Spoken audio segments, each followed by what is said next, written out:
Assalamualaikum dan salam Sarawakku sayang. Anda bersama saya Lia Amira Anorigus. Berita utama, Sarawak mampu menjadi perintis bagi teknologi pembangunan alga yang mempunyai potensi besar untuk memacu ekonomi negeri ini. Premier Sarawak Datuk Petinggi Tan Sri Dr. Abang Abdul Rahman Zohari Tun Datuk Abang Oping berkata, biojisim alga boleh dihasilkan menjadi produk berkualiti tinggi dan yang paling penting adalah bahan api penerbangan mampan SAF. Jelasnya anggaran biojisim alga sebanyak 350 tan setahun di tapak seluas 5 hektar boleh diproses untuk menghasilkan 87 tan lipid yang diperlukan untuk pengeluaran SAF. Dan daripada lipid ini, you can extract roughly about 45 tons of SAF in the 5 hectare site. Imagine if you have 10,000 hectare. You multiply the number. Dan algae as far as Sarawak is concerned is just getting the right ecosystem. Si terlalu panas. Kalau yang panas kilat temperature, algae mati. Panas kita tu just 6 between the range. That means algae can grow naturally. Maintenance sih banyak. Correct kan? Yo. Not much maintenance. It will naturally grow. Beliau berkata demikian dalam sidang media selepas menyempurnakan Majlis Pelancaran Kemudahan Penangkapan Karbon Mikroalga pertama Sarawak di Loji Kuasa Setingkat Sarawak Energy di Kuching pada Rabu. Datuk Petinggi Tan Sri Abang Zohari menambah kerajaan Sarawak bekerjasama dengan rakan kongsi daripada Jepun dalam membangunkan teknologi baharu berkenaan yang turut disokong oleh Sarawak Energy dan Pusat Biodiversiti Sarawak SBC. Now we have done our experiment with the Japanese over here, so we can produce the SAF. Selain daripada this biomass can also produce 192 tons of protein and 52 tons of carbohydrate. Dan carbohydrate tu dengan protein tu, this is what called therapeutic property of algae that can fight bacteria as well as cancer.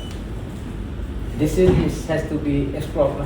Even I leave to the scientists to explore. But one thing is certain, we have the raw material, we have the right climate, and we have the expertise together with the Japanese. Terdahulu dalam ucapan beliau, Datuk Petinggi Tan Sri Abang Zohari turut memberitahu beliau percaya Sarawak akan menjadi rujukan global untuk korporat dan multinasional dalam menghadapi transformasi hijau mereka. I believe with this new business collaboration framework, the algae industry has a good potential to be viable in the long term. Sarawak's sustainability achievement in this unique collaboration between the public and private sector will demonstrate to the others what we are willing to do for this planet and for the betterment of ourselves. We welcome local private sector and the multinational from abroad to take this opportunity to develop similar partnerships and initiatives in a circular economy-based projects in Sarawak. Turut hadir dalam majlis pelancaran tersebut ialah Timbalan-Timbalan Premier Sarawak, Datuk Amar Douglas Ugah Ambas dan Datuk Seri Profesor Dr. Sim Kuih Hian, Menteri Utiliti dan Telekomunikasi Sarawak, Datuk Julaihi Narawi, Setiausaha Kerajaan Sarawak, Datuk Amar Muhammad Abu Bakar Marzuki, Timbalan Menteri Tenaga dan Kelestarian Alam Sekitar, Dr. Hazlan Abang Hibni, Pengerusi Sarawak Energy Berhad, Datuk Amar Abdul Hamid Sepawi, Timbalan Ketua Perwakilan Kedutaan Jepun di Malaysia, Atsushi Karimata dan Ketua Pegawai Eksekutif Kumpulan Sarawak Energy, Datuk Syarbini Suhaili. Sementara itu, Pengerusi Sarawak Energy Berhad SEB, Datuk Amar Abdul Hamid dalam ucapan aluannya menegaskan pihaknya terus komited mempromosikan tenaga mampan dan penyahkarbonan iaitu proses mengurangkan karbon yang dilepaskan ke udara. Menurut beliau, pihaknya berbesar hati untuk membantu menerajui inisiatif kemampanan dan peralihan tenaga Sarawak dengan komitmen teguh terhadap pembangunan mampan. Sarawak Energy agreed to participate in the development of this facility because we believe that it is aligned with a commitment to sustainability and decarbonization goal, with a focus on studying and evaluating options to reduce our operation carbon footprint. Our role in this project is to explore carbon capture and the potential production of biofuel through the integration of macroalgae technology, which is provided by CITOS and SBC in a coal-fired plant. Tambah beliau, loji Kuasa Arang Batu Sejingkat adalah lokasi yang sesuai untuk projek ini dengan kemudahan yang berusia hampir 20 tahun. As part of our commitment to maximizing the positive and minimizing the negative impact of our operation, our Sejingkat Power Station team planned 1,385 our power plant team planted 1,385 mangrove trees along the coastline, thus as part of our overall target to plant and protect 500,000 trees by 2030. Katanya berdasarkan kajian terdahulu, loji itu dijangka menangkap 450 tan karbon dioksida CO2 dan menghasilkan 300 tan biojisim kering setiap tahun.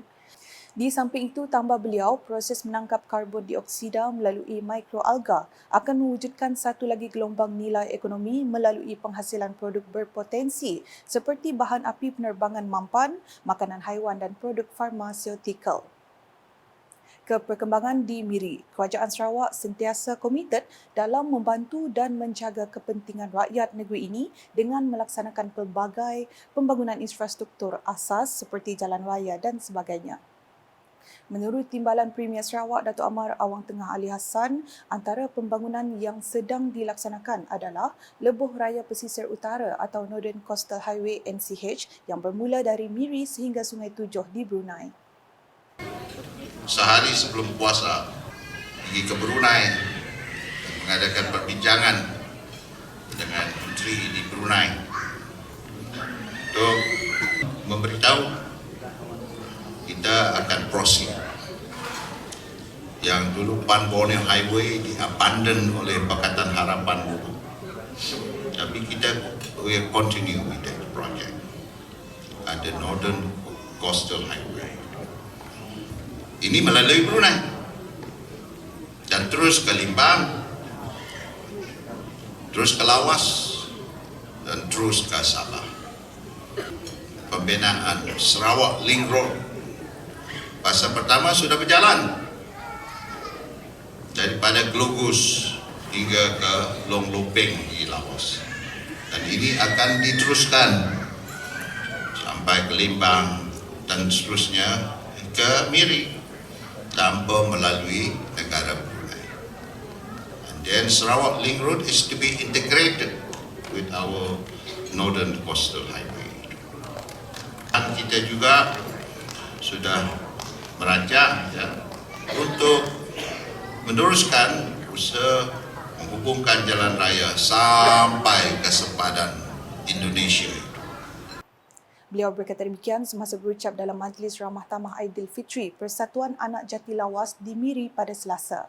Dalam pada itu, tambahnya Kerajaan Sarawak turut meningkatkan pembangunan di kawasan Limbang dan Lawas dengan fokus utama terhadap penyediaan perkhidmatan rawatan. Hospital Lawas ini sudah dalam pembinaan sekarang. Memanglah ada delay dan klinik Lawas pun sudah hampir siap. Besar je tau, dan kita mau meningkatkan hospital Limbang itu supaya ada doktor-doktor pakar ada di sana. Selain itu, katanya kerajaan juga komited dalam menyediakan sambungan bekalan elektrik di Lawas dan Limbang. Beralih dengan laporan ini, Timbalan Premier Sarawak Datuk Seri Profesor Dr. Sim Kui Hian telah melakukan kunjungan hormat ke atas Menteri Sumber Asli Alam Sekitar dan Perubahan Iklim Nik Nazmi Nik Ahmad dan Timbalan Menterinya Datuk Seri Huang Tiong Si pada Selasa.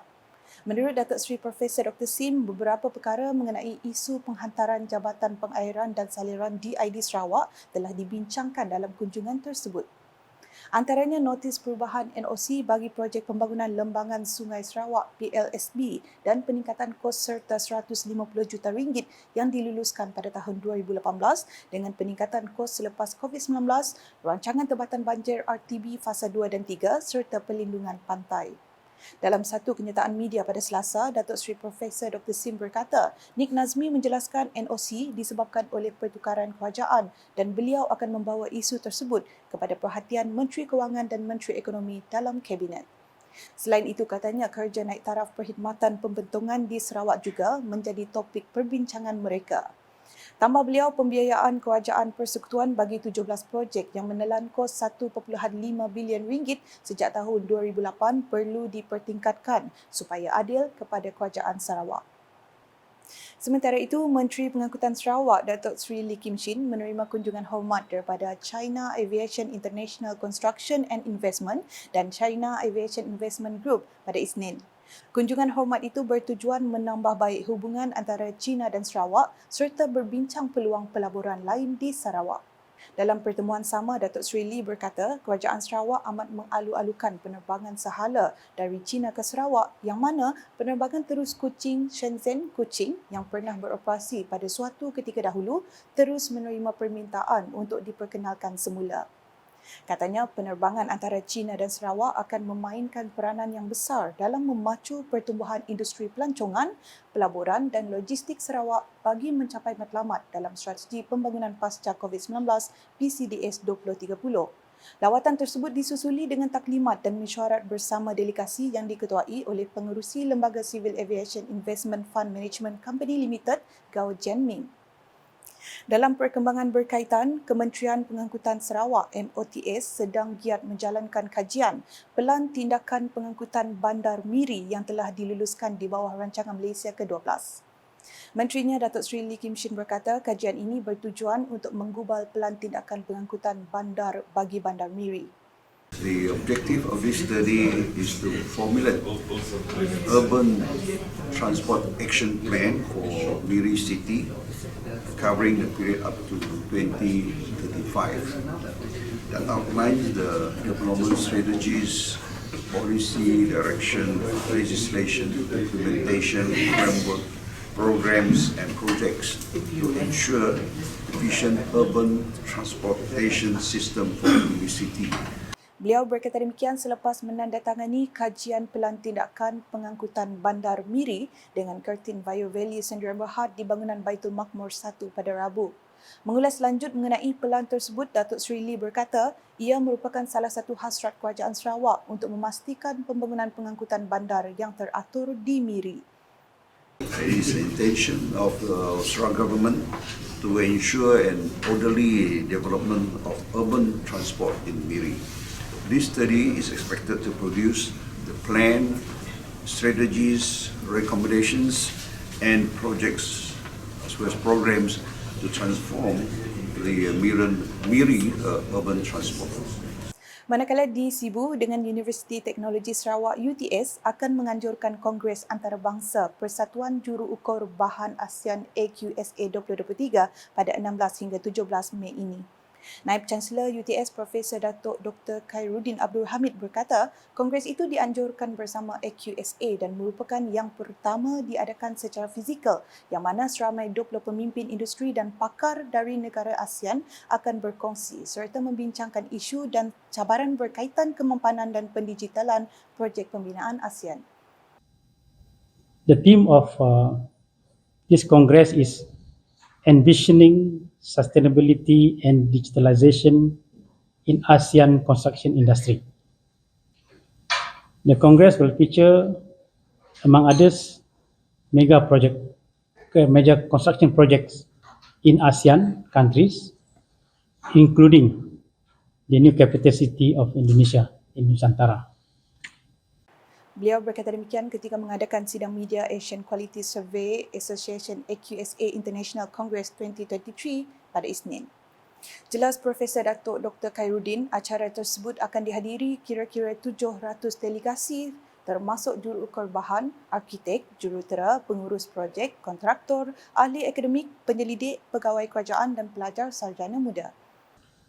All practitioners and academic will be attending this two-day congress, whereas approximately 340 students will be attending the first day congress at Kingwood Hotel. And 42 of them will present their research project in a poster presentation competition. On the second day, the student will be participating in team building events at UTS campus. Kongres itu dijangka akan dirasmikan oleh Timbalan Premier Sarawak Datuk Amar Douglas Ughambas pada 16 Mei ini. Untuk maklumat lanjut, orang ramai boleh melayari laman web Kongres di pautan seperti yang tertera.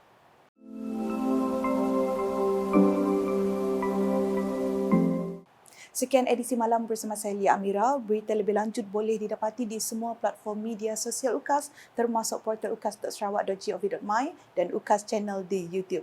Sebelum itu, saksikan sorotan Majlis Pelancaran Kemudahan Penangkapan Karbon Mikroalga pertama Sarawak di Loji Kuasa Sejingkat Sarawak Energy di Kuching pada Rabu.